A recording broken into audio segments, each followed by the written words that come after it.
Chapter 28 of Psychopomp Drive. Written by Janeen Leese-Taylor. Read aloud by Skaya Simaru. Chapter 28 Return to Psychopomp Drive. The fountain entrance to Psychopomp Drive was already opened when they arrived, and the Amorini dipped down into the darkness at a frantic pace. The cavern before them was filled to bursting with spirits and gods alike, the murmur of quiet conversation rising as the news spread. Rykart pushed through the crowds, examining the faces of the people around them. Fear and confusion moved between them like a fog. Spotting Auron at the back of the group, Finley squeezed into the space next to him. "What's happening?" he asked. Auron raised his skeletal head, the bones on his fur cloak clattering. "Finley, Rykart, by the Anemoi," he noted with relief. "You're both still in one piece."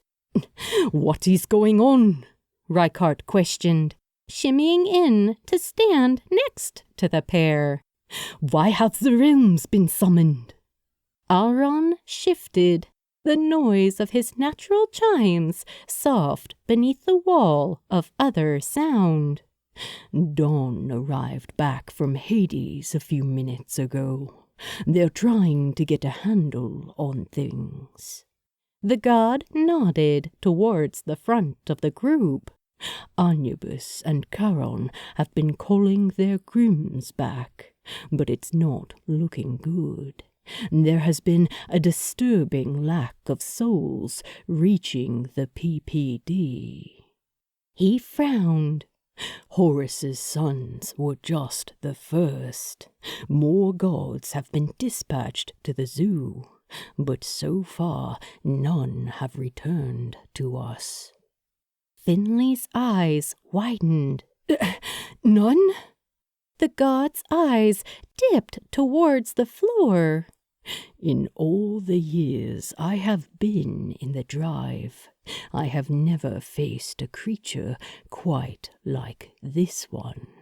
If it's true and Maka has been turned, we may all be in danger." He sighed, a very human expression of his frustration. "Whatever it was that made Maka one of us is long gone. That thing out there is no longer a guardian of the gate." The heads around them began to turn, following something ahead of them, and an obedient hush fell over the crowds. Electricity danced across Finley's bones as he sensed the surge of power that had just entered the cavern. His ears perked high on his head, the hairs on the back of his arms and neck coming to life like live wires. He could feel the magic radiating from the combined group in waves, sending ripples of power through his doll. "This is the true power of a god," he thought. Standing over the crowds, dressed in old brown hunting leathers, was a man in his mid-30s. He had a slender, almost gaunt face, and dark hair that fell all around him in thick, feral strands. He had a thick beard and a mustache that was graying around the edges. It framed his face, making him appear older than the years he had lived. Unlike the other spirits, this man did not have a uniform or decoration of any kind. No distinguishing features or colors to set him apart from the group.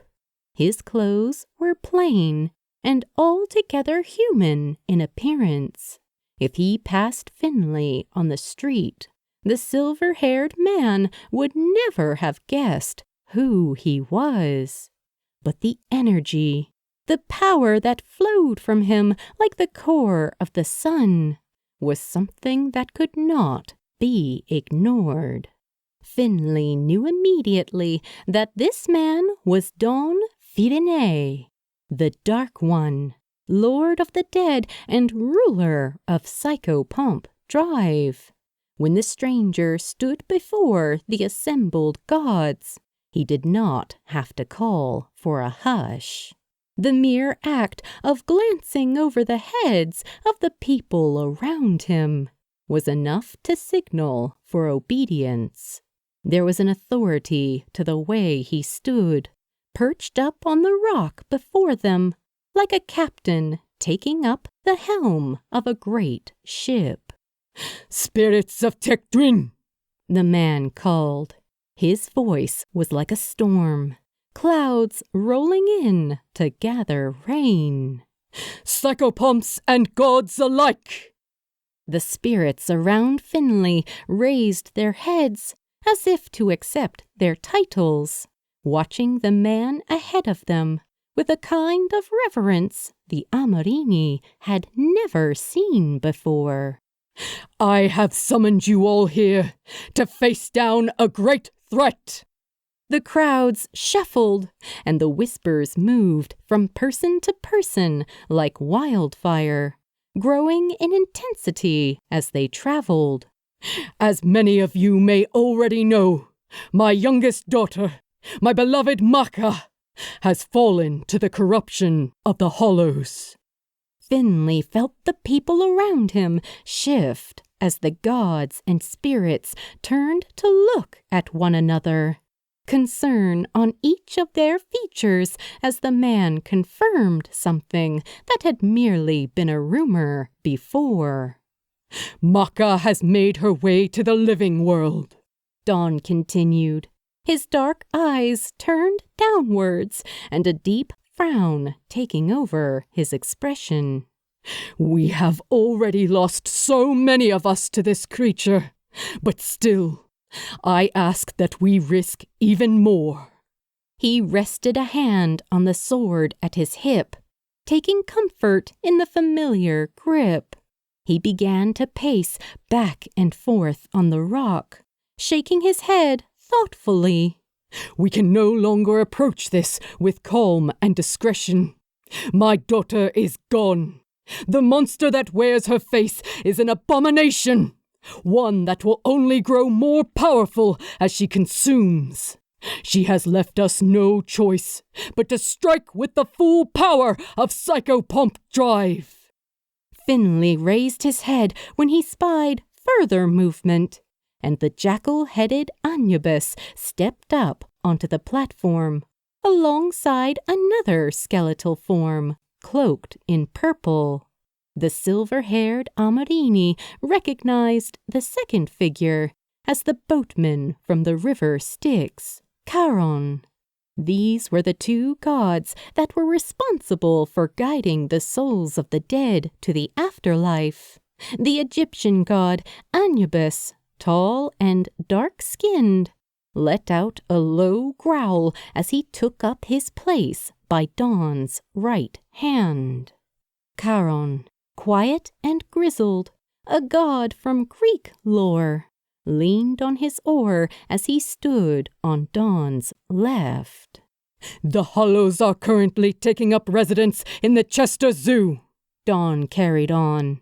"Our scouts have provided us with details of the layout and are happy to accompany and guide the initial attack teams. Corruptors have taken hold of the outer wall," Anubis added, his strong African accent bouncing on the stopping consonants. He folded his arms across his broad, muscular chest. "They are using predatory animals from the structure itself as a means of defense." "The human authorities have already assembled a strike team," Charon provided, his voice a much deeper tone than his appearance lent itself to. Your priority is to preserve the lives of these humans. Avoid antagonizing them at all costs. And if a human is in danger, we ask that you intervene. Before now, many of your Grimms and Amarini signed a contract explicitly banning the communication with the living. Due to the unprecedented events that are unfolding before us, it is no longer possible to avoid these risks, Dawn said. Mortals are going to see you, all of you, and it is essential that the living know that we are on their side. The destruction of your zoo is but a precursor to the annihilation of the spiritual realm that will follow if we fail today. Gods of the in-between, we ask that you gather your people, Charon instructed, holding his oar aloft like a weapon. Bring together what strength you can and prepare for nightfall. You will be provided with additional means to defend yourselves, including a new spell we hope will turn the tides. We will throw open the gates of the Necromantion and release the power of Hades and the damned upon the world. Between them, the king of the Sidhe drew his sword and raised it into the air, his reaper glowing with a vast purple light. Now, spirits of Psychopomp Drive! He shouted, the magic spreading along his frame like violet fire. We go to war!